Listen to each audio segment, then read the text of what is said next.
హరే కృష్ణ మాతాజీ ప్రభుజీ అందరికీ దండవత్ ప్రణామ్. హరే కృష్ణ. మనము ప్రార్థన చేసుకుందాం మాతాజీ. ఓం అజ్ఞానతిమిరాంధస్య జ్ఞానాంజనాశలాకయా చక్షురుర్మిలితం యేన తస్మై శ్రీ గురవే నమః.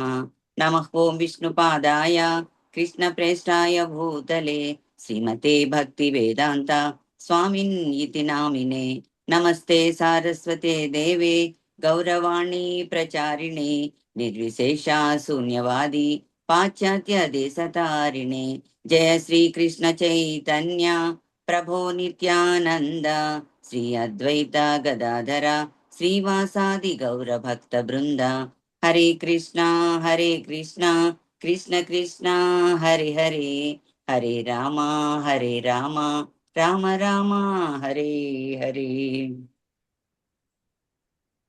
ఈ రోజు మనము మూడవ స్కందం శ్రీమద్ భాగవతంలోని 3వ స్కందము 6వ అధ్యాయంలో 31వ శ్లోకం మనము చర్చించుకుందాం మాతాజీ. బాహుభ్యో అనవర్త క్షతం శత్రం క్షత్రియా తదనువ్రతః యో జాతస్త్రాయతే వర్ణాన్ పౌరుష కంఠకక్షతాత్. భావము: అటు పిమ్మట విరాట్ రూపము యొక్క బాహువుల నుండి క్షత్రము ఉద్భవించెను. చోరులు దుర్మార్గుల ఉత్పాతముల నుండి సంగమును రక్షించుటనడి క్షత్రియ ధర్మమును అనుసరించుచు అట్టి శక్తి సంబంధమున క్షత్రియులు సైతము ఉనికిలోనికి వచ్చిరి. ఇక్కడ మనము ఈ శ్లోకంలో ఏం చెప్పుకుంటున్నామంటే రక్షణ నిజమైన నాయకత్వము. ఇక్కడ రక్షణ గురించి మనకి ఈ శ్లోకం ద్వారా తెలియజేస్తున్నారు భగవంతుడు. ఇది శ్రీమద్ భాగవతం నుండి మనం తీసుకున్నాము.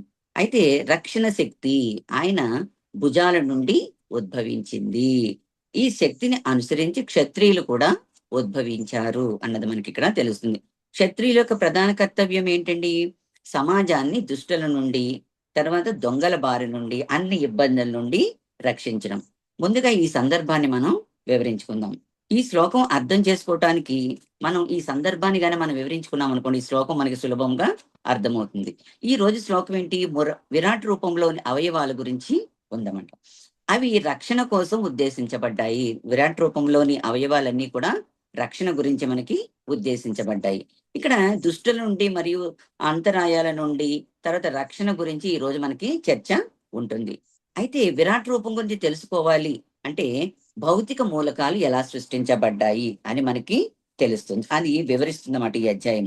ఈ భౌతిక తత్వాలు వేరువేరుగా ఉన్నాయి. భౌతిక తత్వాలన్నీ కూడా కలిసి లేవు, వేరువేరుగా ఉన్నాయి. అన్నీ కలిసి లేవు. ఈ భౌతిక తత్వాలు వేరుగా ఉన్నప్పుడు ఇది ఎలా జరుగుతుంది? కాబట్టి ఇవన్నీ సరి అయిన విధానంలో కలపాలి, విధంగా కలపాలి. సరైన పద్ధతిలో కలిపినప్పుడు ఏమవుతుంది మనకి? అప్పుడు మాత్రమే విశ్వం అన్నది మనకి ఉనికిలోనికి వస్తుంది. అయితే ఈ భౌతిక తత్వాలు ఏమి చేశాయి? అవి భగవంతుని ప్రార్థించడం మొదలుపెట్టాయి. ఏంటి అని మనం ఇప్పుడు తెలుసుకుంటున్నాం. భౌతిక తత్వాలు ఏ విధంగా భగవంతుడిని ప్రార్థించాయి అన్నది. మేము మీకు సేవ చేయాలనుకుంటున్నాము, కానీ సేవ చేస్తున్నప్పుడు మనల్ని అందరము కలిసి ఉన్నామా లేదా అనే విషయాన్ని కూడా మనం నిర్ధారించుకోవాలి. ఒకవేళ ఒకరితో ఒకరు సహకరించకుండా కృష్ణుని సేవ చేయటానికి ప్రయత్నించామనుకోండి, అప్పుడు కృష్ణుడు ఏం చేస్తాడు? సంతోషిస్తాడా? అందరం కలిసికట్టుగా ఉంటేనే కృష్ణుడికి ఆనందం ఉంటుంది. కాబట్టి ఈ భౌతిక మూలకాలన్నీ కూడా, తత్వాలన్నీ కూడా అదే విధంగా ప్రార్థించడం మొదలుపెట్టాయి. కాబట్టి ఇది చాలా ముఖ్యమైన విషయము అన్నది మనకి ఇక్కడ తెలుస్తుంది. ఈ భౌతిక తత్వాలని కృష్ణుడి సేవ చేయటానికే ఉద్దేశించబడ్డాయి. కనుక అవి ఎలా ఉండాలి? అన్ని కలిసి ఉండాలని కోరుకుంటున్నాయి. అయితే ఇక్కడ ఒక ఉదాహరణ చెప్తున్నారు. ఇప్పుడు వంటగదిలో ఒక వ్యక్తి వంట చేయడానికి వెళ్ళినప్పుడు ఏంటండి, అన్ని పదార్థాలు కూడా అక్కడ మనకి ఉండాలి. ఉన్నప్పుడు ఏమవుతుంది? కృష్ణుని విషయానికి వస్తే కూడా ఈ భౌతిక తత్వాలంటే వంటగదిలో ఉన్న పదార్థాలు లాంటివి. మనం ఒక ఇడ్లీ చేయాలనుకోండి, ఇడ్లీ సాంబార్ చేద్దాం అనుకుంటున్నాం. ఇడ్లీ చేయాలంటే ఏం కావాలి? మినపప్పు ఉండాలి, తర్వాత రవ్వ ఉండాలి. ఉంటేనే అవి సరి అయిన సమపాళ్లలో వేస్తేనే మనకి ఇడ్లీ అన్నది తయారవుతుంది. అదేవిధంగా దానికి కావలసిన సాంబారు, అది కూడా దాంట్లో ఏం చేయాలండి? అన్నీ కూడా కావాలి. ఏం కావాలి అందులో? ఉప్పు కావాలి, నీరు కావాలి, తాలింపు కావాలి, చింతపండు కావాలి, మసాలాలు ఇవన్నీ కూడా వెయ్యాలి. వేస్తేనే అది కరెక్ట్ గా ఉంటుంది. అందులో ఉప్పు తక్కువైనా రుచి ఉండదు, లేకపోతే ఏ పదార్థం వేయకపోయినా కూడా దాని రుచి రాదు, తినలేమన్నమాట మనం. అందుకని ఏంటి, ప్రతి పదార్థాన్ని ఏంటంటే సరి అయిన పాళ్లలో కలిపితేనే వంట ఎలా రెడీ అవుతుంది రెడీ అయ్యి ఏమవుతున్నది, రుచికరంగా తయారవుతుంది. అందువలన అలాగే మనం మూలతత్వాల మధ్య పరస్పర సహకారం కూడా చాలా ముఖ్యము. మూలతత్వాలన్నీ కూడా చక్కగా కలిసి ఉన్నప్పుడే మనకి కరెక్ట్ అయిన అది తయారవుతుంది. ఏ తత్వము కూడా నేనే ప్రధానమైన దాన్ని, నాకు ఎక్కువ కలపాలి అని అనుకోకూడదు. అందువల్ల తత్వాలన్నీ సమపాళ్లలో కలిసినప్పుడే ఈ విశ్వం ఏర్పడుతుంది. అందుకోసం కృష్ణుడు కొన్ని శక్తులను ప్రదర్శించాడు. ఆ శక్తిని ఏమంటారండి, సంయోజక శక్తి అని అయితే ఈ అధ్యాయంలో మనకి ప్రస్తావించబడింది. దీనిని ఏమంటారంటే బిభ్రశక్తి అని కూడా అంటారు. అంటే బిభ్రశక్తిని ఉపయోగించి భగవంతుడు అన్ని తత్వాలను కలిపాడు. ఎవరండి, శ్రీకృష్ణుడు. అయితే ఈ తత్వాలను వేలాది దివ్య సంవత్సరాల పాటు అదే స్థితిలో ఉంచాడు. ఆ తర్వాత పదార్థమైన విశ్వంగా మారిపోయింది. అది పదార్థమయమైన విశ్వంగా మారిపోయింది. అలాగే అప్పుడు ఏమైంది, ఇదంతా కలిపి ఒక అందమైన విశ్వం అన్నది ఆవిర్భవించింది.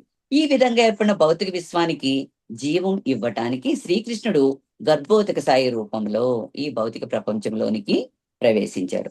అక్కడ నుంచి విరాట్ రూపం యొక్క వివరణ, ఇక్కడి నుంచి మనకి విరాట్ రూపం యొక్క వివరణ అన్నది మనకు మొత్తం ప్రారంభమవుతుంది.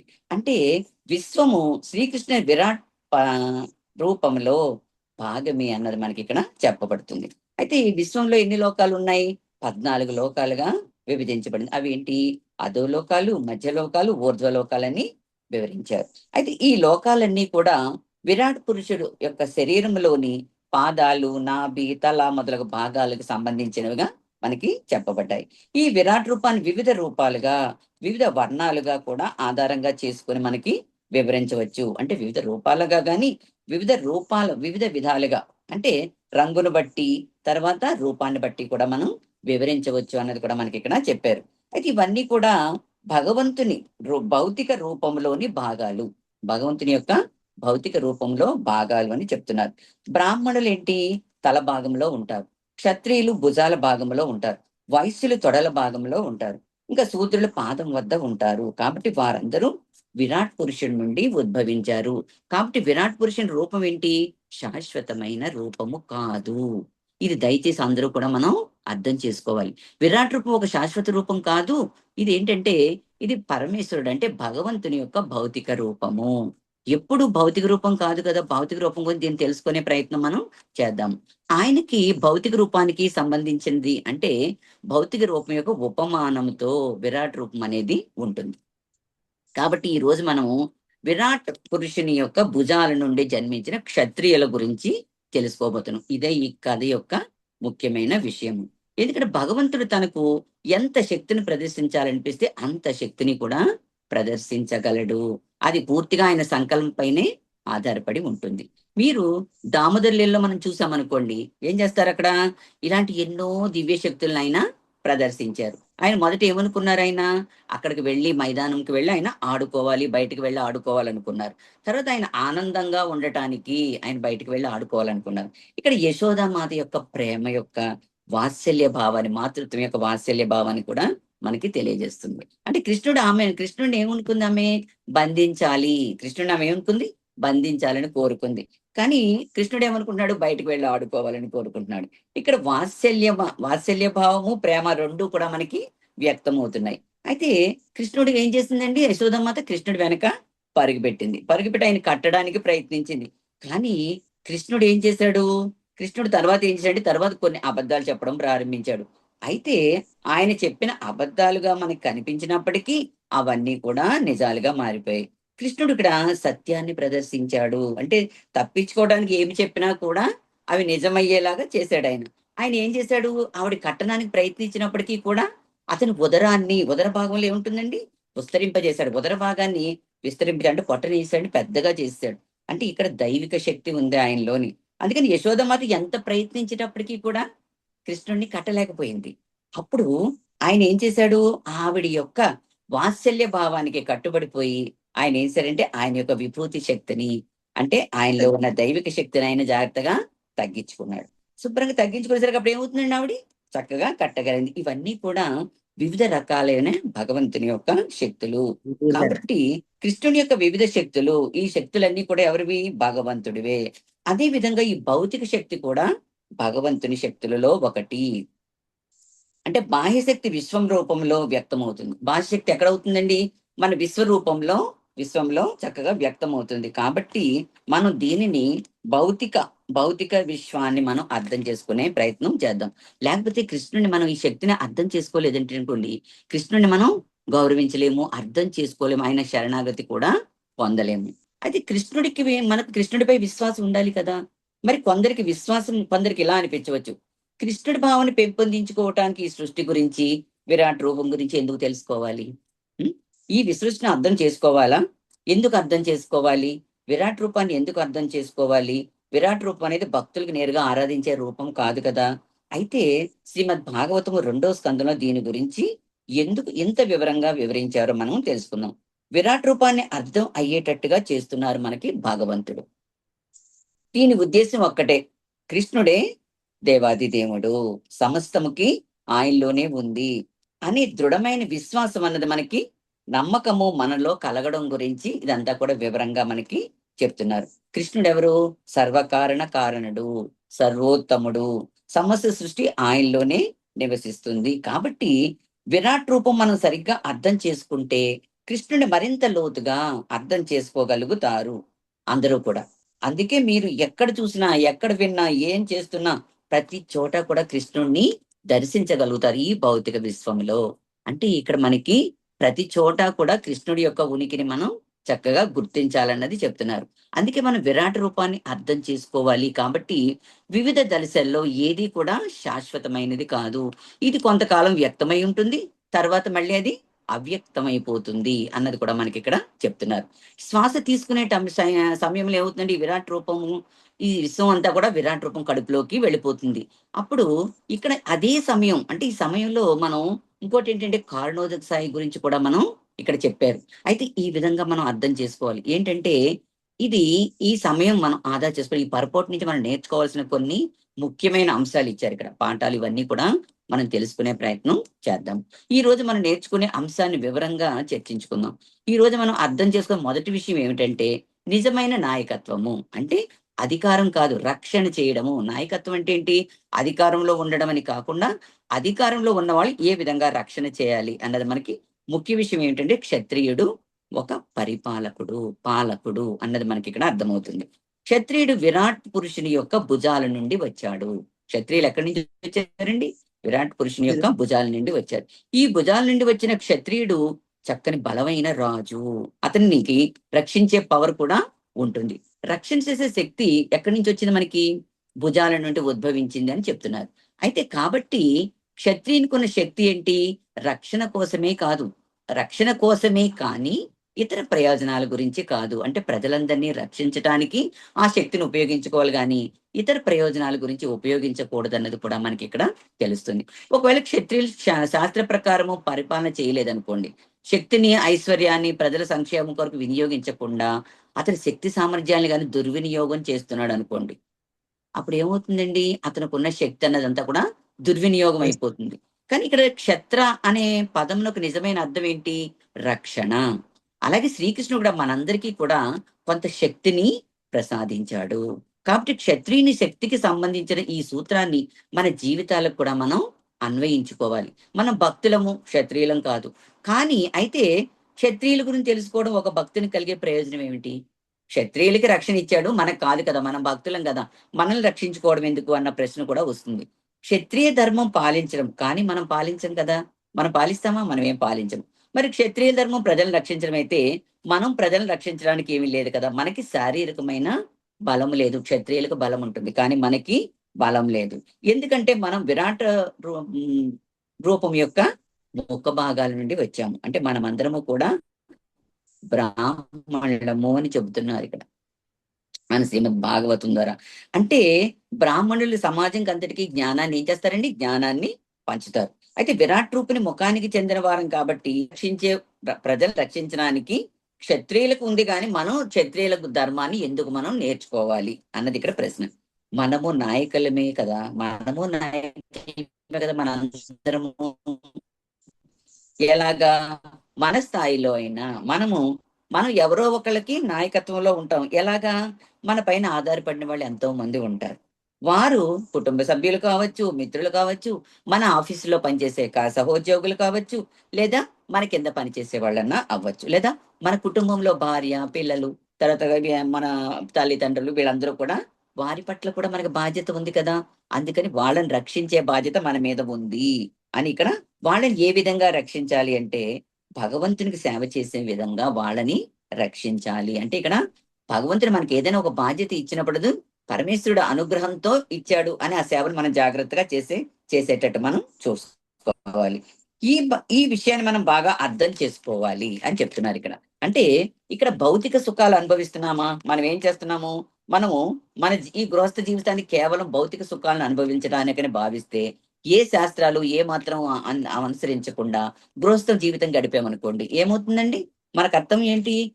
ప్రక్రియని ఎలా సక్రమంగా నిర్వర్తించుకోవాలో ముందు మనం తెలుసుకోవాలి. అలా కాకుండా మనం ఆనందించటానికి మనం నిర్వర్తించుకున్నామనుకోండి గృహస్థాశ్రమ ధర్మాలన్నీ, మనం పాపులమవుతాము అన్నది కూడా శ్రీమద్ భాగవతం తెలియజేస్తుంది. మనం క్షత్రియులు కాదని అనుకోవచ్చు. కానీ మనకు అప్పగించిన ఈ క్షత్రియ కర్తవ్యాలన్నీ కూడా మన పైన ఆధారపడిన వాళ్ళని రక్షించటానికి అన్నది తెలుసుకోవాలి. అంటే క్షత్రియుడి ధర్మం ఏంటి? రక్షణ భావం ఉండాలి. మనలో కూడా క్షత్రియుని యొక్క ధైర్యము ఉండాలి, రక్షణ భావం కూడా ఉండాలి. ఉదాహరణకు ఇప్పుడు దేవాలయాలు నిర్మిస్తారు కదండీ! వాళ్ళేం చేస్తారు? వాళ్ళలో కూడా ఆ వ్యక్తులు వాళ్ళకి ఆ బాధ్యతను తీసుకుంటారు.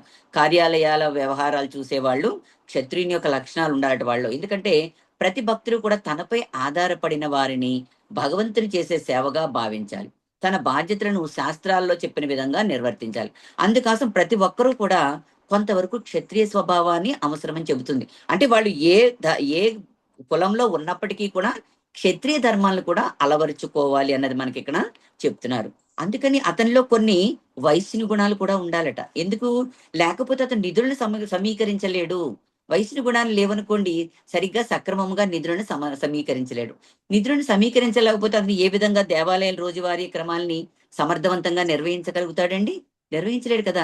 ప్రతి దానికి ధనం మూలం మిదం జగత్ అంటారు. ధనం ఉండాలి. అందుకని ఆ ధనాన్ని పోగు చేసుకోవాలంటే వయసుల లక్షణాలు కూడా ఉండాలి అన్నది మనకిక్కడ చెప్తున్నారు. అదే సమయంలో భక్తులను కూడా సక్రమంగా నడిపించాలి. ఎందుకంటే భక్తుల మధ్య కూడా అనేక విభేదాలన్నీ వచ్చేస్తూ ఉంటాయి. భేదాలు, విభేదాలు అన్నీ ఏర్పడుతూ ఉంటాయి. అందుకని ప్రజల మధ్య సహకారం లేకపోవడం వల్ల సమస్యలు కూడా మనకి వస్తాయి. అటువంటి వాటిని మనము నిర్వహించాలి.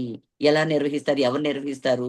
నిర్వహణ బాధ్యతలు, అధికార బాధ్యతలు కూడా మనకి ఏం చేస్తారంటే జీబీసీ అని ఒక గవర్నింగ్ బాడీ కమిషన్ ఇక్కడ మనకి పెట్టారు. ఆ సంస్థ పేరే జీబీసీ అనే వ్యవస్థ. జీబీసీ సభ్యులకేంటి? క్షత్రియ లక్షణాలను కలిగి ఉండాలి. లేకపోతే వారు ఆ బాధ్యతలను సక్రమంగా నిర్వర్తించలేరు. భక్తులైనా సరే వారిలో క్షత్రియ స్వభావం ఉండాలి. అంటే చూసారా 2 స్వభావాలు ఎలా చెప్తున్నారు? ఇటు క్షత్రియ స్వభావం, ఇటు వైశ్య స్వభావం 2 కూడా. మీరు ఇలా అనవచ్చు, నేను ఏ దేవాలయంలోనూ పూర్తిగా భక్తుడిని కానండి. ఫుల్ టైం ఏం చేయట్లేదండి. నేను బయట ఎక్కడో జాబ్ చేసుకుంటున్నాను. అయినా సరే మీరేం చేయాలండి? మీ బాధ్యతలను భౌతిక బాధ్యత నిర్వహిస్తున్నప్పుడు కొన్ని సందర్భాలలో క్షత్రియ లక్షణాలలో వ్యవహరించాల్సి ఉంటుంది. ఆ లక్షణాల్లో కూడా మనం వ్యవహరించాలి. అందువల్ల అటువంటి గుణాలను మనం కూడా అభివృద్ధి చేసుకోవాలి అన్నది మనకిక్కడ చెప్తున్నారు. దేవాలయాల్లో నిర్వహించేవారు కేవలం బ్రాహ్మణులుగానే కాకుండా క్షత్రియ గుణాలు మరియు వైశ్య గుణాలు కలిగి ఉండాలన్నది కూడా మనకి ఇక్కడ చెప్పారు. అయితే ఈ గుణాలని అభివృద్ధి చేసుకున్నప్పుడు మనము భగవంతుని సేవగా మన పనిని చేసుకునేటట్టుగా మనం ఉండాలి. మనకి శక్తి ఉన్నా ఆ శక్తిని సరైన దిశలో సరైన విధంగా వినియోగించుకోలేదనుకోండి, అది ఏమవుతుంది? దుర్వినియోగం అవుతుంది. కృష్ణుడు మనకు ప్రసాదించిన శక్తిని మనం దుర్వినియోగం చేస్తే మనం ఏమవుతుందండి? పతనంలోకి జారిపోతాము. అంటే పతనం వైపు మనం పరిగెడతాం. అంతేకాకుండా తదుపరి జన్మలో ఎలా ఉంటాము? జంతువుగా పుడతాము. అంటే అలాంటి పుట్టే అవకాశాలు కూడా మనకి వస్తాయని చెప్తున్నారు. అందువల్ల నాయకత్వం సమాజం మీద చాలా ప్రభావాన్ని చూపుతుంది. నాయకత్వం సమాజాన్ని ఎలా ప్రభావం చూపుతుంది అంటే, కృష్ణుడు భగవద్గీత మనకి 31వ శ్లోకంలో మనకి చెప్పారు. యద్యదాచరిత శ్రేష్ఠ తత్తదేవేతరో జనః సయత్ ప్రమాణం కురుతే లోకస్తాదను వర్తతే. శ్రేష్ఠుడైన వ్యక్తి ఎలా ప్రవర్తిస్తాడో సాధారణ ప్రజలు కూడా అతనినే అనుసరిస్తారు. అతను ఏది ప్రమాణంగా నెలకొల్పుతాడో దానినే లోకము అనుసరిస్తుంది. అంటే మనం సరిగ్గా ప్రవర్తిస్తే ఇతరులు కూడా సరిగ్గా ప్రవర్తిస్తారు. కాబట్టి మనం ధర్మాన్ని అనుసరించడం అన్నది చాలా ముఖ్యమైనది. సమాజానికి ఆదర్శంగా నిలవడం కోసము ఇది చాలా ముఖ్యం అన్నది చెప్తున్నారు. ఎందుకంటే ఇతరులను ప్రభావితం చేసే స్థితిలో ఉన్నాం మనం. మనం అందరం కూడా ఎలా ఉన్నాము? ఇతరులందరినీ ప్రభావితం చేసే స్థితిలో ఉన్నాం. నేను ఎవరిని ప్రభావితం చేయట్లేదు అని మీరు అనుకోవచ్చు. కానీ నిజానికి మనం కనీసం ఒకరిద్దరినైనా మనం ప్రభావితం చేస్తున్నామని ఇక్కడ మనం తెలుసుకోవాలి. అది కుటుంబం కావచ్చు, ఆఫీసులు కావచ్చు, మన పక్క వాళ్ళు కావచ్చు, మన పొరుగు వాళ్ళు కావచ్చు, లేకపోతే మనకి జూనియర్స్ కూడా జాయిన్ అవుతుంటారు. వాళ్ళు కూడా కావచ్చు. ఎవరో ఒకళ్ళు మనం మన ప్రవర్తన ద్వారా మనం వాళ్ళని ప్రభావితం చేస్తూ ఉంటాం. కాబట్టి ఇతరులందరూ కూడా మిమ్మల్ని చూసి ప్రభావితమయ్యే అవకాశం ఉంది అని చెప్తున్నారు ఇక్కడ. అంటే మీ ప్రవర్తన విషయంలో చాలా జాగ్రత్తగా ఉండండి. మీరు ప్రవర్తించేటప్పుడు గాని, మాట్లాడేటప్పుడు గాని, ఉండే విధానం గాని, అన్ని విధానాలు కూడా మనం జాగ్రత్తగా అనుసరించకపోతే, మనల్ని చూసి అనుసరించే వాళ్ళు కూడా ఆ విధంగానే తయారవుతారన్నది మనకి చెప్తున్నారు. ఒక నాయకుడి ప్రవర్తన ద్వారానే ఇతరులను ప్రభావితం చేస్తాడు. ఇది క్షత్రియుల ఉత్తమ గుణము. అంటే ఇక్కడ క్షత్రియులకి ఒక ఉత్తమమైన ఉదాహరణ ఇచ్చారు. అద్భుతమైన ఉదాహరణ ఎవరండి? పరీక్షిత్ మహారాజు. పరీక్షిత్ మహారాజు ఏం చేశాడు? రాజ్యాన్ని రక్షించడమే కాకుండా ప్రజల యొక్క సంక్షేమం కూడా ఎంతో శ్రద్ధగా చూసుకున్నారు. ఆయన రాజయ్యుండి రక్షించడమే కాకుండా రాజ్యంలో సంచరిస్తూ ఉండేవారట, తిరుగుతూ ఉండేవారట. అలాంటప్పుడు ఒకసారి కలిపురుషుడు భూమాతని, ధర్మాన్ని కూడా కొడుతున్న దృశ్యాన్ని చూశారట. భూమాత ఏమో ఆవు రూపంలో ఉంది. ధర్మదేవుడు ఎలా ఉన్నాడు? ఎద్దు రూపంలో ఉన్నారు. వీళ్ళిద్దరూ కూడా చాలా బాధపడుతున్నారు. బాధపడుతున్నప్పుడు పరీక్షిత్ మహారాజు వాళ్ళు ఎవరు కూడా పరీక్షిత్ మహారాజుకి ఏ ఫిర్యాదు చేయలేదు. పోనీ అయ్యో! మమ్మల్ని హింసిస్తున్నారు. కలిపురుషుడు మమ్మల్ని హింసిస్తున్నాడు. మమ్మల్ని రక్షించండి అని చెప్పలేదు. ఎలాంటి ఫిర్యాదు లేకుండా, ఎటువంటి కంప్లెయింటు లేకుండా ఎవరిని ఎలాంటి దర్యాప్తు చేస్తారు ఏమీ తెలియలేదు. కానీ పరీక్షిత్ మహారాజుకి ఆశ్చర్యం అనిపించింది. అని వెంటనే అతను అర్థం చేసుకున్నాడు అక్కడ పరిస్థితిని. అక్కడ ఏదో అన్యాయం జరుగుతుంది అని తెలుసుకున్న వెంటనే ఏం చేశాడండి? ఆయన ఖడ్గాన్ని తీశాడు. ఖడ్గాన్ని తీసి వెంటనే బయటకు తీసి కలిపురుషుని శిక్షించడానికి ఆయన సిద్ధపడిపోయారు. అయితే ఇదే క్షత్రియుడికి ఉండవలసిన సహజ స్వభావము. ఏదైనా ఒక అన్యాయమైన సంఘటన జరిగేటప్పుడు వెంటనే ఆయన రక్షణ బాధ్యతని తీసుకోవాలి. అది క్షత్రియుని సహజమైన రక్షణ స్వభావం ఉంటుంది. నేటి నాయకులు చాలా మంది ఉన్నారు. దీనికి భిన్నంగా ఉన్నారు. ఇప్పుడు ప్రభుత్వం ఎలా ఉందండి? దీనికి భిన్నంగా ఉంది. మన పరిపాలిస్తున్న నాయకులతో పోలిస్తే నిజమైన క్షత్రియుడేంటి? సైన్యానికి ఏముంటాడంటే ముందుగా ఉంటాడు. ముందు ఉండి వాళ్ళని నడిపిస్తూ ఉంటాడు. సైన్యాన్ని నడిపిస్తూ ఉంటాడు. కానీ ఇక్కడ రాష్ట్రపతి గాని, దేశాధ్యక్షుడు వీళ్ళందరూ ఉన్నారు. ఏం చేస్తారు? వీళ్ళ ఆధ్వర్యంలో 3 సేనలున్నాయి. ఏంటి? ఆర్మీ, నేవీ, ఎయిర్ ఫోర్స్ 3 ఉన్నాయి. 3 కూడా అత్యుత్తమం. వాటిని రక్షించవలసిన బాధ్యత అంతా కూడా వాటిని చూడవలసిన బాధ్యత మన దేశాధ్యక్షునికి ఉంది. కానీ వాళ్ళెవరన్నా గాని యుద్ధం చేస్తారండి?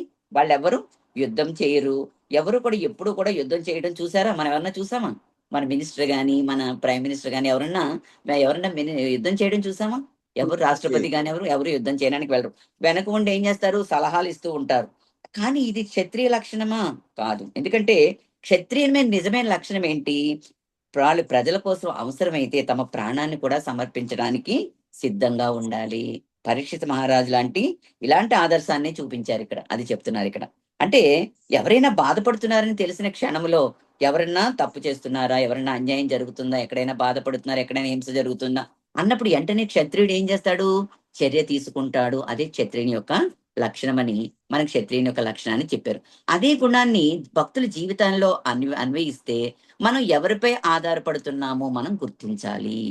ఆ ఆధారపడిన వాళ్ళు ఏంటి? మనపై ఆధారపడిన వాళ్ళు పిల్లల, భార్య, సిబ్బంది, మీకంటే కొత్తగా భక్తి మార్గంలో వచ్చిన జూనియర్ భక్తుల ఎవరైనా కావచ్చు. మన ఆశ్రయంలో ఉన్నవారు ఎవరైనా సరే వారిని క్షత్రియుల్లా రక్షించే ప్రయత్నం మనం చేయాలి. అందువల్ల ఒక భక్తుడు క్షత్రియ స్ఫూర్తిని పెంపొందించుకోవడం చాలా ముఖ్యమని చెప్తున్నారు. ఈ శ్లోకం అధ్యయనం చేస్తున్న శ్లోకం నుండి మనం నేర్చుకోవడం ఏంటంటే ఈ రోజు రెండో విషయం ఏమిటంటే అర్హత అనేది జన్మను బట్టి కాదు, గుణాన్ని బట్టి, ప్రవర్తనను బట్టి నిర్ణయించబడుతుంది అన్నది కూడా మనకి ఇక్కడ చెప్పారు. ఒక వ్యక్తి రాజు కుటుంబంలో జన్మించాడు అనుకోండి. అతడు క్షత్రియుడు. అంటే క్షత్రియ కుటుంబంలో జన్మించాడు కాబట్టి అతను క్షత్రియుడు. కానీ అతడు ఆ గుణాలను ప్రదర్శించలేడు అనుకోండి. అప్పుడు క్షత్రియుడు అవుతాడా? అతడు క్షత్రియుడు కాడు. అంటే అతడు స్వభావాన్ని ప్రదర్శిస్తున్నాడు. అందుకే ఈ శ్లోకంలో అనువ్రత అనే పదం అన్నది మనకి ఉపయోగించబడింది. ఈ పదం యొక్క అర్థం ఏమిటి? ఒక వ్యక్తి జన్మ వల్ల కాదు, తన గుణాల వల్ల క్షత్రియుడుగా పిలువబడతాడు. అంటే జన్మ వల్ల కాదు, గుణాల వల్ల అని ఇక్కడ మనకి స్పష్టంగా చెప్తున్నారు. అంటే క్షత్రియ కుటుంబంలో పుట్టి బ్రాహ్మణ లక్షణాలు కలిగి ఉన్నాడు అనుకోండి. అతడు బ్రాహ్మణుడిగా. అంటే ఇలాంటి ఉన్నప్పుడు వారికి క్షత్రియులు కుటుంబంలో పుట్టి బ్రాహ్మణుడిగా ఉన్న వారికి కూడా చాలా ఉదాహరణలు మనం చూస్తాము. అదే విధంగా శూద్ర కుటుంబంలో పుట్టి క్షత్రియ లక్షణాలు కలిగిన వారు కూడా ఉన్నారు. క్షత్రియుల కుటుంబంలో పుట్టిన వాళ్ళు శూద్ర లక్షణాలు ఉన్నారు. శూద్ర కుటుంబంలో పుట్టిన వాళ్ళు క్షత్రియ లక్షణాలు కూడా కలిగి ఉన్నారు. ఇదే కృష్ణుడు ఇచ్చిన సందేశము. అందుకని గుణాల రూపంగా, గుణాలను ఆధారంగా మనం చెప్పుకుంటాము తప్ప, తర్వాత వాళ్ళు దీని వల్ల కాదు, జన్మ వల్ల కాదు అన్నది మనకి శ్రీకృష్ణుడు ఇచ్చిన సందేశం చెప్తున్నాడు. అతను ఏం చెప్తున్నాడు? జన్మ అంత ముఖ్యమైనది కాదు. మీరు అయితే జన్మ ప్రాముఖ్యత లేదా అని అడగవచ్చు. జన్మ ముఖ్యమైనది కాదని చెప్తున్నారు. అయితే మనం అడుగుతాం, ఏంటి జన్మ ముఖ్యమైనది కాదా, ప్రాముఖ్యత లేదా అంటే, మనం ఏ కుటుంబంలో పుట్టామో ఆ కుటుంబం ద్వారా మనం తెలుసుకోవచ్చు కదా మన జన్మ ఏంటి అన్నది. అది కూడా చెప్తున్నారు.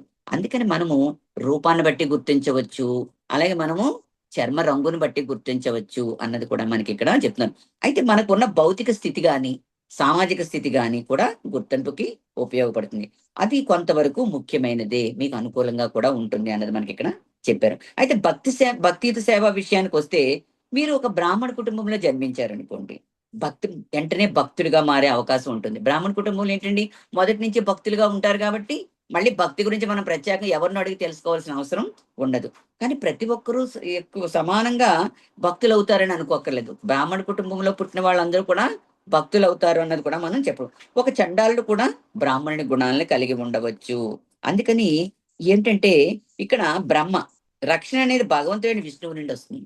రక్షణ ఎక్కడి నుంచి వస్తుందని మనకి మొదట భగవంతుడైన శ్రీకృష్ణుడి నుంచి వచ్చింది. అయితే బ్రహ్మ సృష్టి చేస్తున్నప్పటికీ కూడా ఆయన రక్షించలేరు. ఆయన కూడా రక్షించలేరండి. ఆయన భౌతిక జగత్తులోనే ఉన్నారు. రక్షించగలిగేది విష్ణువు మాత్రమే. అందుకని సృష్టి అంతా నేనే చేస్తున్నానని అనుకోకూడదు. తనకు ఉన్న శక్తి అంతా కూడా భగవంతుని నుంచే వచ్చిందని మనం అర్థం చేసుకోవాలి. ఇంకా విరాట్ రూపంలో చేతులు ఎవరిని సూచిస్తున్నాయి? క్షత్రియుల్ని సూచిస్తున్నాయి. యుద్ధం చేయటానికి కావలసిన శక్తి విరాట్ రూపం చేతుల నుండే వస్తుంది అన్నది మనం ఇందాక తెలుసుకున్నాం. అయితే భక్తులను రక్షించడం గాని, తన కర్తవ్యాలను నిర్వహించడంతో పాటు చేస్తున్న పనులను, తన శక్తిని అంతా కూడా విరాట్ రూపం చేతుల నుండే వచ్చిందని మనం తెలుసుకున్నాం. అది క్షత్రియుడు భగవంతుని ప్రతినిధిగా ఉండాలి. ఎలా ఉండాలండి? క్షత్రియుడు భగవంతుని యొక్క ప్రతినిధిగా ఉండాలి. స్వతంత్రంగా ప్రవర్తించకూడదు. నేను పాలకుడిని, నేనే పాలన చేస్తున్నాను, నేనే రక్షిస్తున్నాను, నేనే ప్రజల సంక్షేమం చేస్తున్నాను అని అనుకోవడం కూడా మనం, అది అతనిలో స్వార్థాన్ని చూపిస్తుంది. నా సుఖం గురించి నేను పని చేస్తున్నాను అనుకున్నాడు అనుకోండి, అతని చైతన్యం ఎలా వెళ్ళిపోతుంది? తప్పుడు చైతన్యంలోకి వెళ్ళిపోతుంది. ఏమనుకోవాలి? కేవలం నేను ప్రతినిధిని, భగవంతుడు అంటే విరాట్ పురుషుని చేతిలో ఒక సాధనం మాత్రమే అని అనుకోవాలన్నమాట. అలా సరి అయిన చైతన్యం ఏంటి? భక్తియుత సేవ అని అంటారు దాన్ని. అయితే కథ ప్రారంభంలో విశ్వం ఎలా ఏర్పడింది అని మనము మూలభూతాలన్నీ కూడా, మూలతత్వాలు ఎలా ఉద్భవించాయి మనం ఇక్కడ చర్చించుకుందాం. ఈ మూలతత్వాలు భగవంతుని ఎలా ప్రార్థించాయి? మీ శక్తిని ఉపయోగించి ఈ భౌతిక విశ్వాన్ని తయారు చేయండి, మీ సేవలో మమ్మల్ని ఉపయోగించుకోండి అని ప్రార్థించాయి. అయితే ఇలా భావించాయి. మీ మూలతత్వాలన్నీ ఎలా ప్రార్థించాయంటే, మీరు లేకపోతే ఈ భౌతిక విశ్వమే లేదు, మేము మీ సేవకులము, మిమ్మల్ని సేవించడమే మా ఉనికి యొక్క పరమార్థము, మీ సేవ లేకుండా మేము ఉండలేము అని ప్రార్థించాయి. అందుకు కృష్ణుడు ఈ ప్రార్థించినప్పుడు ఏం చేశాడు? కృష్ణుడు తన శక్తితో ఈ మూలతత్వాలన్నిటినీ పరస్పరం కలిపి వాటి ద్వారా భౌతిక విశ్వాన్ని తయారు చేశారు, నిర్మించారు. ఈ విధంగా భౌతిక విశ్వము ఏర్పడింది. అంటే మనందరము భౌతిక మూలభూతాల నుండే ఉద్భవించాము అన్నది మనకి ఇక్కడ చెప్తుంది. ప్రస్తుతం మనం ఉన్న శరీరం ఏంటి? ద్వితీయ సృష్టి. అది భగవంతుడు శ్రీకృష్ణుడు సృష్టించిన ప్రాథమిక భూత మూలభూతాల ఆధారంగా ఏర్పడింది ఫస్ట్ది. రెండోది మనకి సర్గ విసర్గ అని చెప్పుకుంటాం కదా అవి. అయితే ఇక్కడ మనం ఒకటేంటంటే, ఈ పంచభూతాలతో మన శరీరము మనం ఏర్పడింది. ఇక్కడ భగవంతుడు ఎలా కోరుకుంటున్నాడు? ఈ పంచభూతాలు కలవడం వల్ల మనకి రూపము, వర్ణము, శక్తి లభించాయి అన్నది మనకి చెప్తున్నారు. కేవలం రక్షించే శక్తి కేవలం శారీరక శక్తి మాత్రమే కావాల్సిన అవసరం లేదు. మీకు ధనము, జ్ఞానము, ఉన్నతమైన పదవి ఇవన్నీ ఉన్నాయనుకోండి, సమాజానికి ప్రతిష్ఠ ఉండవచ్చు. ఇవన్నీ ఏం చేయాలి? శక్తులన్నిటిని మనం చక్కగా పరమేశ్వరుని ప్రతినిధిగా వ్యవహరించాలి. ఇవన్నీ మనం పెంపొందించుకున్నామంటే మనకు ఉత్తమ చైతన్యం అన్నది కలుగుతుంది. ఇదే నిజమైన నాయకత్వము. అప్పుడు పరమేశ్వరుని ప్రతినిధిగా మనం వ్యవహరిస్తారు.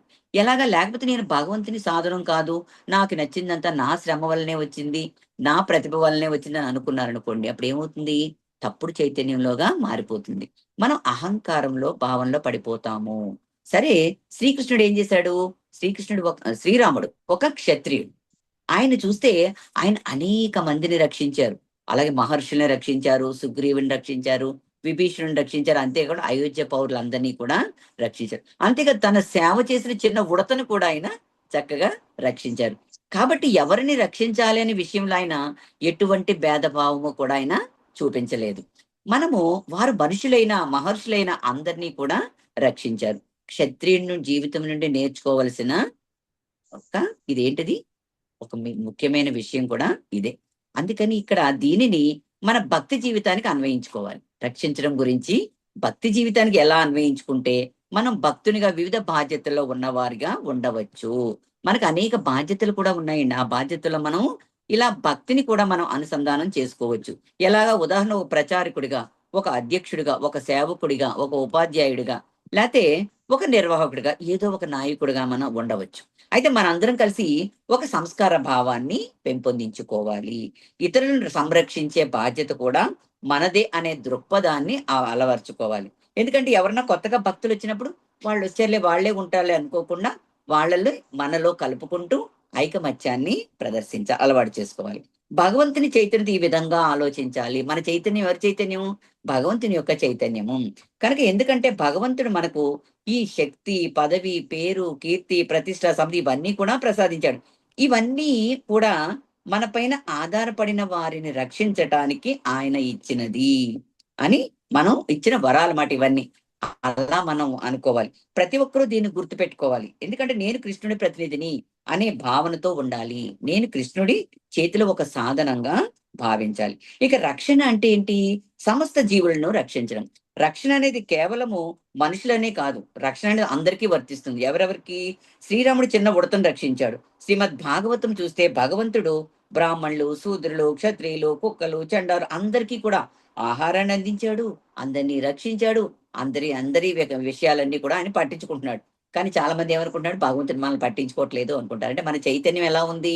భౌతికంగా ఉన్నందువల్ల మనం భగవంతుడు చేసే పనులన్నీ కూడా మనం తెలుసుకోలేకపోతున్నాం. ఇంకా రంతిదేవుడు కథ గురించి చెప్తున్నారు. ఏం చేస్తే రంతిదేవుడు కథలో చూడండి, ఆయన ఎంతో ధర్మాత్ముడు, ఎన్నో దాన ధర్మాలు చేసి చేసి ఆఖరికి ఆయన ఏమైందండి? తినటానికి కూడా ఏమీ లేకుండా ఆయన మిగిలిపోయారు. అలాంటి స్థితిలో కూడా కొంతమంది దేవతలు వస్తారు. వాళ్ళ 5గురికి సరిపడా ఆహారం ఉంటుంది.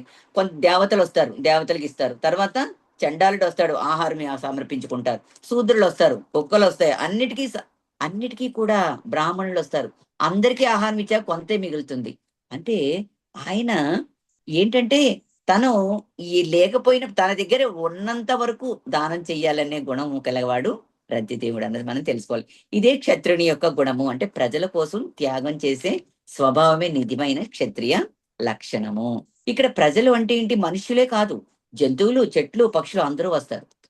ప్రజల్నే రక్షించాలిగా, జంతువులను రక్షించాలి, చెట్లు, చేమలు అన్నిటినీ కూడా రక్షించవలసిన బాధ్యత ఉన్నది. మనుషులలో కూడా వివిధ వర్గాలు అందరూ వస్తారు. మనం ఎలాంటి భేదము చూపకుండా విచక్షణ ఎలాంటి భేదభావము చూపించకూడదు. అంటే విచక్షణని కలిగి ఉండాలి. అలాగే ఇక్కడ ఒక చిన్న స్టోరీ చెప్తున్నారు. దిలీపుడు అనే ఒక మహారాజు ఉండేవారు. ఆయన చాలా ధార్మికుడు. ఆయన ఇక్ష్వాకు వంశమునికి చెందినవాడు. అలాగే ఆయన యయాతి మహారాజుకి మిత్రుడు అనమాట. ఆయన గొప్ప రాజు, అలాగే భక్తుడు కూడా. ఆయన ఏం చేసేవాడంటే భగవంతుని ప్రతినిధిగా వ్యవహరించాలి అని ఎప్పుడు ఆయన ఒక స్వభావం. ఆయన వల్ల ఒక అపరాధం జరిగింది. ఎలాగా? ఆయన ఒకసారి ఏంటంటే ఆ స్వర్గలోకం వెళ్తారు. వెళ్ళినప్పుడు ఆ స్వర్గలోకంలో కామధేను ఉంటుంది కదండి. అయితే కామధేను ఉన్న మార్గం గుండా ఆయన వెళతారు. వెళ్ళినప్పుడు ఆయన స్వర్గలోకం వెళ్ళాలి అన్న భావంలో ఆయన కామధేను ఉన్న మార్గంలో వెళతారు. కామధేను ఎక్కడ ఉంటుంది? చెట్టు వెనకాతల ఉంటుంది. ఆయన పాపం గమనించరు. ఆయన వెళ్ళిపోతారు. వెళ్ళిపోయాక ఆయన కామధేవుని గమనించలేదు. ఒక రాజైనా, సాధారణ వ్యక్తి అయినా సరే ఒక ఆవుని చూసినప్పుడు ఏంటంటే గౌరవించాలి. ఆవుని గమనించిన క్షణంలో, కనీసం గమనించలేదనుకోండి, ఆవు అక్కడ కామధేను ఉంటుంది కాబట్టి హృదయంలో ఉన్న హృదయపూర్వక నమస్కారాలు సమర్పించాలన్నమాట. అయితే ఇక్కడ ఏమైంది? అయితే వైష్ణవుల యొక్క సంస్కృతి. ఆవును చూసిన వెంటనే నిర్లక్ష్యం చేయకూడదు అన్నది కూడా మనకి చెప్తున్నారు. అయితే చెట్టు వెనక భాగంలో ఉండడం వల్ల ఈయన గమనించలేదు. స్వర్గం నుంచి తిరిగి వచ్చేటప్పుడు కూడా ఆయన గమనించలేదు. అది అక్కడే ఉంది, ఈయన గమనించలేదు. ఈయన వచ్చేసారు. కానీ కామధేనుకి వెంటనే అది తనని అవమానించారు అని ఆవిడ బాధపడి, ఆవిడ భావించి వెంటనే రాజుని ఏం చేసింది? శపించేసింది. ఈయనకి సంతానం కలగకూడదు, ఎప్పటికీ సంతానం కలగకూడదు అని ఆవిడ శపించేసింది. అయితే ఎన్నో సంవత్సరాలైంది, ఆయనకు సంతానం కలగట్లేదు. ఆ తర్వాత దిలీప్ మహారాజ్ ఏం చేస్తారంటే వశిష్ఠ మహర్షి ఆశ్రమానికి వస్తారు. ఆయన ఏంటి, ఆయన రాజపురోహితుడు అనమాట, దిలీప్ మహారాజ్ యొక్క రాజపురోహితుడు. ఆయన యోగ శక్తి చేత అన్ని తెలుసుకుంటారు. తెలుసుకుని దిలీప్ మహారాజు కామదేవుని అది అవమానించారు, అవమానించినందువల్లే సంతానం కలగలేదన్న విషయాన్ని ఆయన తెలుసుకుంటారు. అప్పుడు ఆయన చెప్తారు, ఎవరు, దిలీప్ మహారాజ్తో, మీరు కామధేనువుని మీరు అవమానించారు అంటే, అప్పుడు ఆయన అంటారు, నేను అక్కడికి వెళ్ళేసరికి కామధేనువు లేదు, కాబట్టి ఆవిడ మరొక లోకానికి వెళ్ళింది, అంటే పాతాళ లోకంలో ఏదో సేవ కోసం వెళ్ళింది అని చెప్తారు అక్కడ ఉన్నవాళ్ళు. అందుకనే నేను ఆవిడని కలవలేకపోయాను, అంతే తప్ప నేను కావాలని చేసింది కాదు అని దిలీప్ మహారాజ్ చెప్తారు. కానీ ఇక్కడ వశిష్ఠ మహారాజ్ వెళ్తారు, సరే ఈ శాపం నుంచి విముక్తి పొందాలనుకుంటే కామదేవుని ఆరాధించాలి, కానీ ఆమె ఇక్కడ లేదు కదా, అందుకని ఆమె కుమార్తె నందిని ఇక్కడే ఉంది, కాబట్టి నందిని గోవుని మీరు భక్తితో సేవించి ఆరాధించండి, నందిని చూపిస్తే మీరు వెంటనే పాపము నుండి విముక్తి పొందుతావు అని చెప్తారు. అప్పుడు వెంటనే నందిని గోవుని దిలీపుడు చాలా కాలం పాటు సేవిస్తారు, ఆ సేవించి ఆరాధిస్తారు. అనంతరం ఏమవుతుందంటే నందిని దేవాన్ని శాపం నుంచి విముక్తి చేస్తుంది. అయితే ఒక రోజు ఒక సింహం ఉంటుంది. సింహం ఏంటి, నంది గోవును చూసి దాన్ని చంపబోతుంది. అయితే ఈ సింహం కూడా ధార్మికమైన సింహమే, చాలా భక్తురాలన్నమాట. ఆవిడ ఎవరిది, శివుని భక్తురాలు, శివుని యొక్క భక్తురాలు ఈ సింహం. అయితే శివుడు ఏం చేస్తాడంటే ఒక నియమం పెడతాడు సింహానికి, ఏంటి, నువ్వు ఎవరిని విచక్షణ లేకుండా చంపకూడదు. సింహము ఇలా అంటుంది, ఇదేంటి, నేను మాంసాహారిని కదా, మాంసం తినకుండా ఎలా జీవించగలను, ఎవరిని చంపవద్దని చెబితే నేను ఎలా బతకాలి.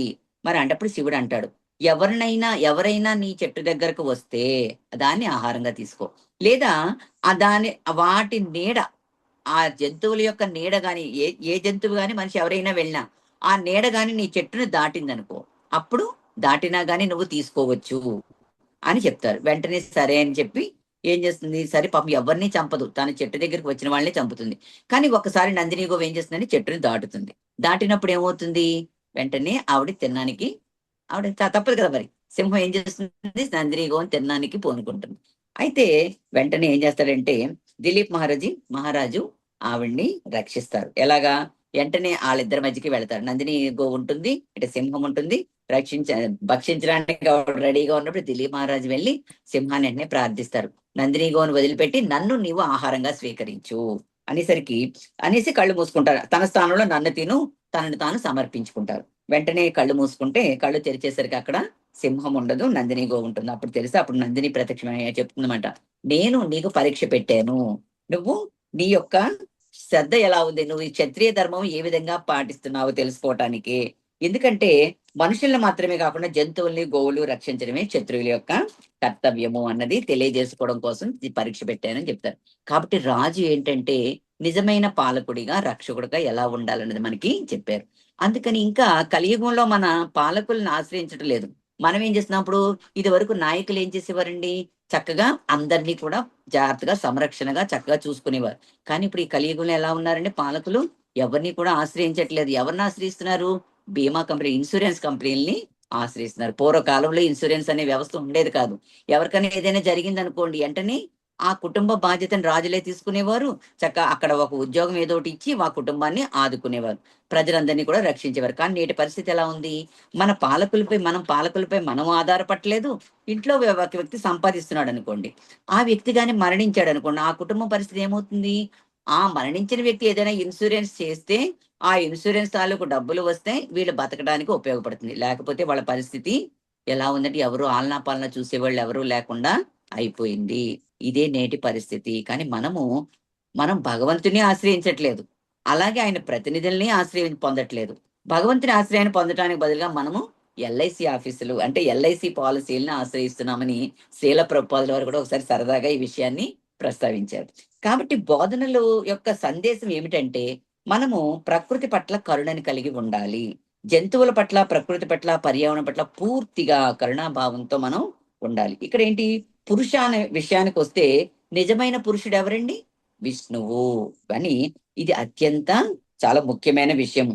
ఇది అహంకారంతో సంబంధాన్ని కలిగి ఉంటుంది. అంటే మనమే పురుషులము, అన్న భావనతో మనం ఉంటాం. కానీ మనం పురుషులమని తప్పుగా భావిస్తాం. మనం పురుషులం కాదు, భగవంతుడే పురుషుడు, ఆయనే భోక్త. అంటే ప్రధాన అంటే ఇక్కడ దీని శ్లోకంలో కూడా ప్రధాన అని చెప్పారు. ప్రధాన అన్న అర్థం ఏమిటి? భోక్త లేదా పురుష అని చెప్తున్నారు. అంటే రక్షించే శక్తి విష్ణువు నుంచే వస్తుంది. ఎందుకంటే ఈ విశ్వం సృష్టించిన తర్వాత భగవంతుడే రక్షకుడు, ఆయనే పాలిస్తాడు, ఆయనే నియంత్రిస్తాడు. కావున నిజమైన రక్షకుడు ఎవరండి? భగవంతుడు అని. కానీ మనల్ని మనం పురుషుడు అని భావించామనుకోండి, మీరు మిమ్మల్ని పురుషుడు అని భావిస్తే అది తప్పు. దానికి బదులు మనము పురుషుని యొక్క సేవకులము, అంటే భగవంతుని యొక్క సేవకులము, ఆయన ప్రతినిధులం అన్న భావనలో మనం ఉండాలి. ఇక్కడ పర అపర అనే రెండు శక్తులు ఉన్నాయి, అంటే శక్తి తత్వాలు. పర అంటే ఏంటి? భగవంతుని యొక్క ఉన్నత శక్తి, అంటే ఆయన యొక్క అంశలము శక్తులము, అంటే ఆయన ఉన్నత శక్తి సేవకులమని కూడా మనం అర్థం చేసుకోవాలి. భగవంతుని యొక్క ప్రతినిధులం అంటే ఏంటి? భగవంతుడు ఉన్నంత కాలము, అంటే ఆయన ప్రతినిధిగా ఉన్నంత కాలం అందరికీ నిజమైన రక్షకుడుగా కూడా ఉంటాం, లేకపోతే గుర్తింపు ఉండదు అని కూడా మనకి ఇక్కడ చెప్తున్నారు. అంటే భగవంతుని యొక్క ప్రతినిధి ఎవరు? క్షత్రియుడు. క్షత్రియుడు అంటే భగవంతుని తరపున బాధ్యతలు నిర్వహించే వ్యక్తి. ఇక్కడ నిజమైన రక్షకుడు అని పిలువబడతాడు. మనం భాగవతంలో ఒకసారి చదువుకున్నాం. ఏంటి? ఒక రాజు, ఉదాహరణ ఎవరు? వేణ మహారాజు. వేణ మహారాజు ఏం సార్? ప్రజలను రక్షించకుండా వారిని బాధలు కలిగిస్తూ ఉండిపోయాడు. ఆయన రక్షకుడు అని పిలవగలమండి మనం? ఆయన రక్షకుడు కాదు. అతను క్షత్రియుడు. అంటే క్షత్రియులకు అవసరమైన జ్ఞానాన్ని ఎవరిస్తారు? బ్రాహ్మణులు ఇస్తారు. కానీ ఆ జ్ఞానాన్ని సద్వినియోగపరచుకోకపోతే ఆ బ్రాహ్మణులే తిరిగి శిక్షను కూడా శిక్షిస్తారని కూడా మనకి ఇక్కడ చెప్తాను. సాధారణంగా బ్రాహ్మణులు క్షత్రియుల రక్షణలో ఉంటారు. అయితే కొన్ని ప్రత్యేక పరిస్థితుల్లో బ్రాహ్మణులు స్వయంగా జోక్యం కలుగజేసుకుని వేణ మహారాజుని ఏం చేశారండి? సంహరించారు. అంటే కనుక బ్రాహ్మణుల శక్తి లేదని అనుకోవద్దు మనం. ఏమనుకోవాలి? వారు ఏదైనా చేయగల సామర్థ్యం కలిగి ఉంటారు, కానీ అది వారి కర్తవ్యం కానందున వాళ్ళు సాధారణంగా అలా చేయరు. కానీ వారి యొక్క ప్రధాన కర్తవ్యం ఏంటి? రాజులకు జ్ఞానబోధ చేయడం, ప్రజలను మార్గదర్శనం చేయడం. అంటే పరిస్థితులు పూర్తిగా తప్పుద్రోవ పట్టినప్పుడు ఏమవుతుంది? వారు స్వయంగా బాధ్యత తీసుకుంటారు. ఎవరు?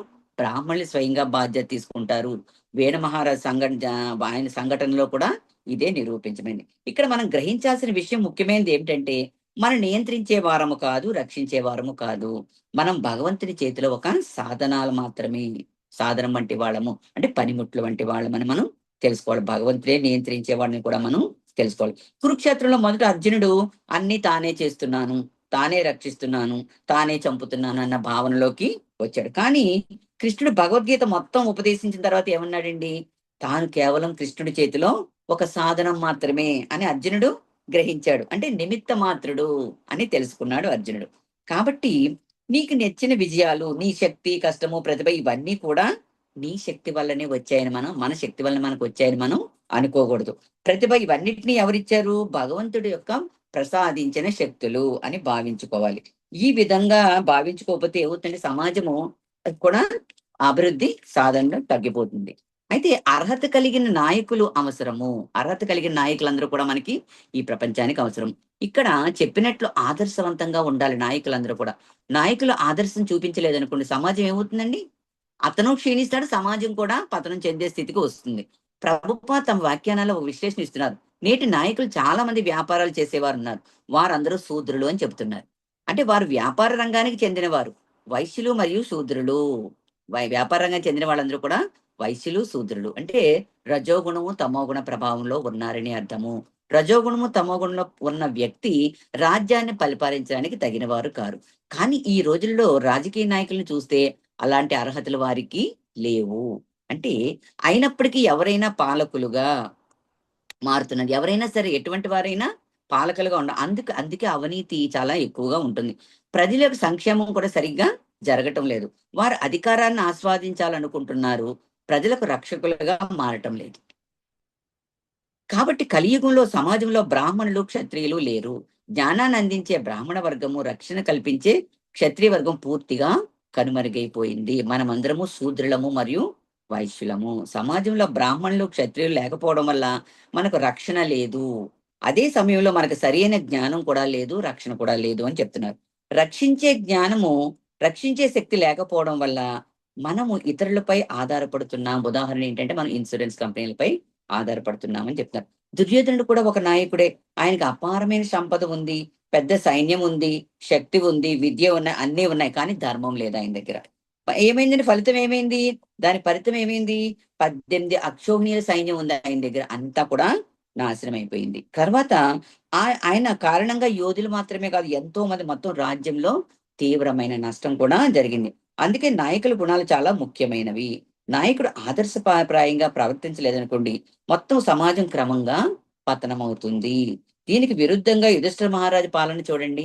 ఆయన గాని ఆయన పాలనలో ప్రజలందరూ ఎటువంటి భయ ఆందోళనలు లేకుండా చాలా సంతోషంగా ఉన్నారు. జంతువులు కూడా సురక్షితంగా ఉండేవి. రాజ్యంలో సుఖము, సంపద, సుభిక్షం వెల్లివిరిసి ఉంది. అయితే ఇదే మన యుధిష్ఠిర మహారాజు తర్వాత పరీక్షిత్ మహారాజు యొక్క పాలన యొక్క విశేషం అన్నది మనకి ఇక్కడ చెప్పారు. కాబట్టి మీరు కూడా మీ జీవితంలో ఇతరులను ఆదర్శంగా నిలవాలి. అంటే క్షత్రియ భావంలో యోధుడిలా మనం రక్షించాలి, అందరినీ కూడా రక్షించాలి అని చెప్పారు. అయితే ఒక భక్తుడు మరొక భక్తుని ఎడ ఆధ్యాత్మిక శ్రేయస్సును కాపాడవచ్చు. అంటే కాపాడవలసిన బాధ్యత ఉంది. మనం ఒక్క భక్తుని మనం ఆధ్యాత్మికంగా ముందుకు తీసుకెళ్లవలసిన బాధ్యతను కలిగి ఉంటాడు. మనం భక్తులమైన ఇతర భక్తుల యొక్క సంక్షేమాన్ని కూడా చూసుకోవాలి.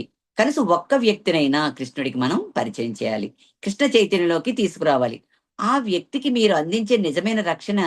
ఎందుకంటే అతని బాధ్యత శాశ్వతమైన జీవితాన్ని అందించే రక్షణ. ఒక వ్యక్తి కృష్ణ చైతన్యం పరిచయం చేయగలిగితే, లేదా అతనిని భక్తుడిగా మారగలిగేలా చేయగలిగితే, మీరు అతనికి తాత్కాలికమైన జీవితాన్నే కాదు, శాశ్వతమైన జీవితాన్ని కూడా రక్షిస్తున్నట్టు అవుతుంది. కాబట్టి మనం నేర్చుకోవాల్సిన ముఖ్యమైన సందేశం ఏమిటంటే, క్షత్రియ భావాన్ని పెంపొందించుకొని భక్తులను రక్షించాలి. ఓకే. ఈ శ్లోకంలో మనకి చివరి ముఖ్యాంశం ఏమిటంటే, మనందరము క్షత్రియ భావాన్ని అభివృద్ధి చేసుకోవాలి. సత్యాన్ని రక్షించడం ద్వారా, తర్వాత భక్తులను రక్షించడం ద్వారా, దేవాలయాన్ని రక్షించడం ద్వారా ఆ క్షత్రియ స్వభావాన్ని ఆచరణలో చూపించాలి. మీరు మీ కుటుంబానికి రక్షణగా ఉండాలి. తర్వాత అలా ఉన్నప్పుడు ఆ కుటుంబం కూడా అభివృద్ధి చెందుతుంది. కుటుంబం ఎప్పుడు కూడా పతనం అవ్వదు. కాబట్టి ఒక నాయకుడిలా బాధ్యతలో వ్యవహరించండి. ఈ రోజు మనం నేర్చుకోవాల్సిన ముఖ్య విషయం ఏమిటంటే, అత్యున్నతమైన ఆధ్యాత్మిక రక్షణ అంటే శారీరక బలం కాపాడుకోవడం కాదు. అంటే భక్తుని యొక్క విశ్వాసాన్ని కాపాడడం, భక్తిని సంరక్షించడం. అయితే అలానే కృష్ణుడు కూడా అతనికి తన పవిత్ర సంబంధాన్ని రక్షించడం, కృష్ణునితో అతనికి ఉన్న పవిత్రమైన సంబంధాన్ని రక్షించడం కూడా ప్రహ్లాద్ మహారాజు ఉదాహరణగా మనం తీసుకోవచ్చు. ప్రహ్లాద్ మహారాజుని ఎవరు కాపాడాడండి?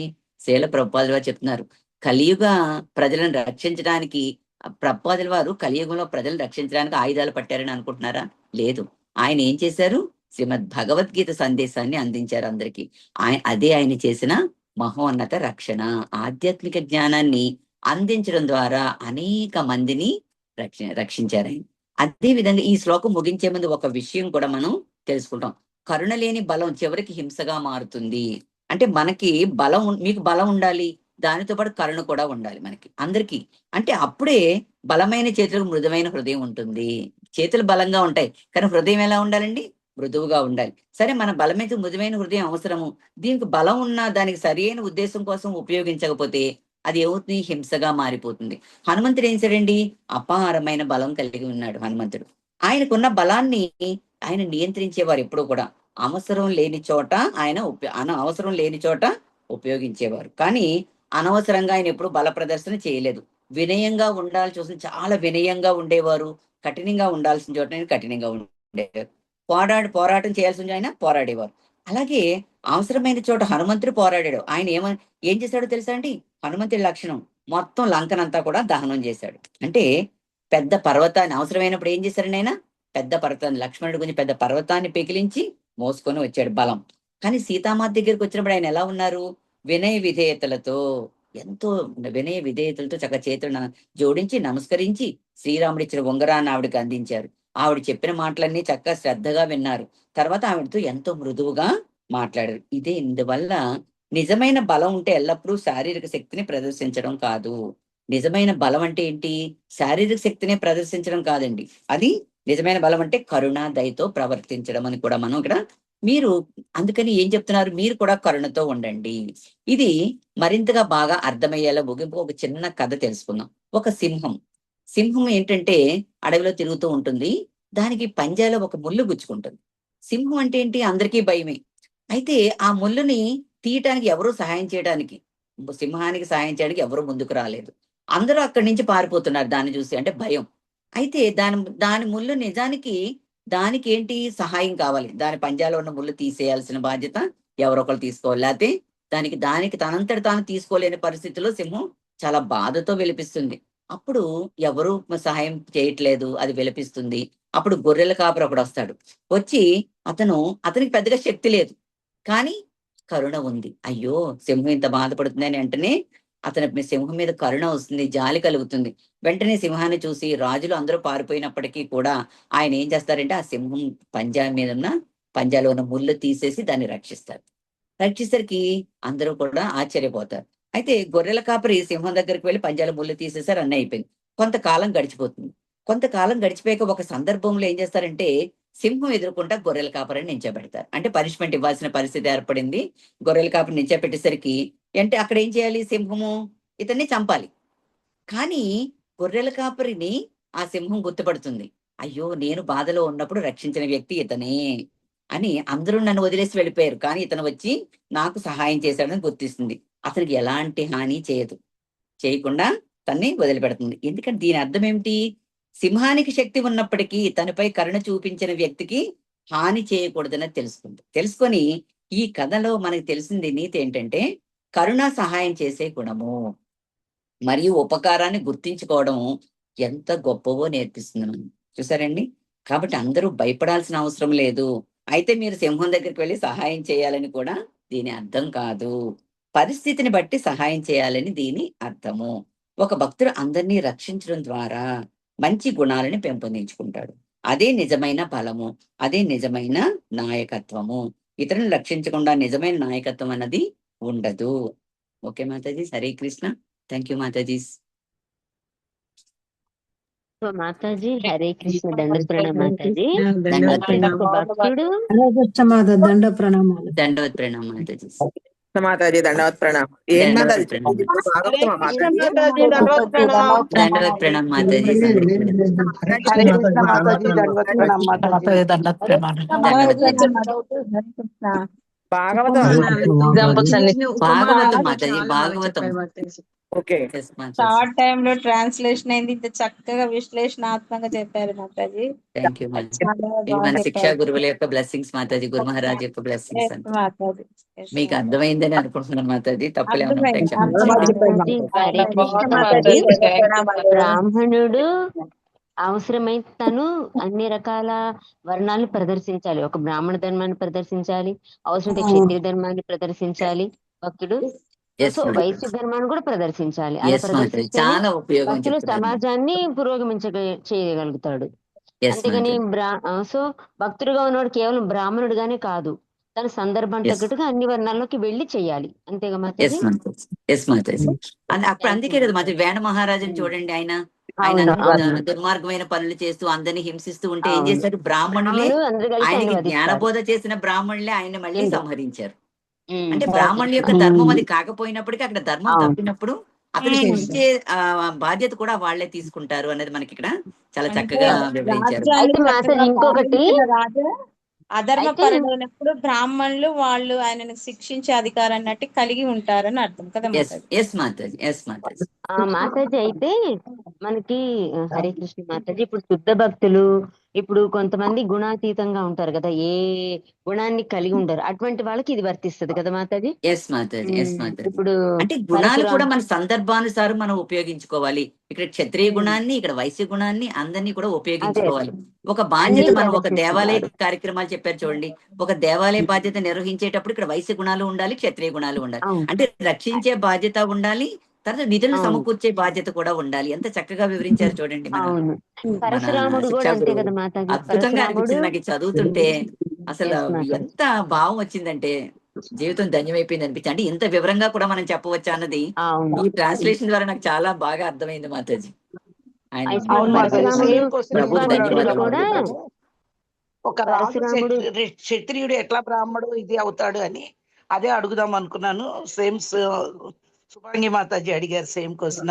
Yes, సందేహం మాతాజీ. తీరిపోయింది మాతాజీ. సో మాతాజీ ఇప్పుడు పరశురాముడు విశ్వామిత్రుడు ఉన్నారు. పరశురాముడు జన్మతః బ్రాహ్మణుడు, కానీ ఆయన ఏం చేస్తారు, అవసరమైతే క్షత్రియులా యుద్ధం చేశారు. అవును. ఎస్ మాతాజీ. అంటే శుద్ధ భక్తులకి అంటే వీళ్ళకి ఇటువంటి అర్హతలు ఉంటాయి. అదే ఉంటాయి భక్తులు కాని మాతాజీ. వాడికి ఇటువంటి అర్హతలు ఉండవు కదా, అంతే కదా మాతాజీ? ఎస్ మాతాజీ. ఎస్ భక్తులు భక్తులు అయిన కాని వాడికి వాళ్ళు అర్హత ఇలాంటి ఉండదు. ధర్మాల్ని పాటించాలన్న ఉద్దేశం కూడా ఉంటుంది మాట. భక్తులు కాని వారికి ఏదీ తెలియదు కదా. అవును. విశ్వామిత్రుడు జన్మతః క్షత్రియుడు, అవును. కానీ బ్రాహ్మణులా కూడా తను అనుష్ఠానం చేస్తారు, ఎస్ మాతాజీ. భక్తుడు కాబట్టి. రాజు మాతాజీ మురళీ ప్రభుజీ మురళీ ప్రభుజీ ఇక్కడ క్లాస్ చెప్పిందా మాతాజీ ఇక్కడ? ఎస్ మాతాజీ. మొన్న వెన్స్డే ప్రభుజీ బ్రహ్మచారులకి అందరికీ కూడా క్లాస్ చెప్పారు. అదేనా? అది చెప్పిందే ట్రాన్స్లేట్ చేశాను. నాకు వచ్చినట్టుగా నేను ట్రాన్స్లేషన్ ఏమైనా తప్పులే ఉంటే మరి ఆయన క్షమించాలి. బాగానే చెప్పారు. అలా ఏం లేదు మాతాజీ, మాకు తప్పులేనంత జ్ఞానం లేదు మాతాజీ, మేమే ఇంకా లేదు కచ్చాము. లేదు, మీరు చెప్పింది అది కరెక్ట్ అని మేము అనుకుంటాం కానీ తప్పులు ఎంచే అంత లేదు లేదు అందరికి. సుమాంగి మేడం కంటే మీకు వస్తది కాబట్టి ఆమె గారు చెప్పలేస్తారు. ఇప్పుడు అందులో మురళీ ప్రభుజీ చెప్పిందే మీరు పాపం యాజ్ ఇట్ ఈజ్ గా ట్రాన్స్లేట్ చేశారు కాబట్టి ఇక మీరు తప్పులు ఎలా ఉంటాయి మాతాజీ రికార్డింగ్ ఆపోయారా? ఎస్ మాతాజీ, నేను మర్చిపోయాను. అది కట్ చేయండి మాత, తర్వాత అంతా డిలీట్ చేసేయండి. ఓకే మాతాజీ, కట్ చేశాను. ఓకే మాతాజీ. మాతాజీ అందరికి అర్థమైందా మాతాజీ? అర్థమైంది మాతాజీ. రికార్డింగ్ అవుతుంది మాతాజీ. ఇంకా అయిపోయింది మాతాజీ, ఆఫ్ చేశాను. అవుతుంది మాతాజీ రికార్డింగ్. అవలేదు, కట్ అవ్వలేదు. కట్ అవ్వలేదు. ప్రతి సండే ఉంటదా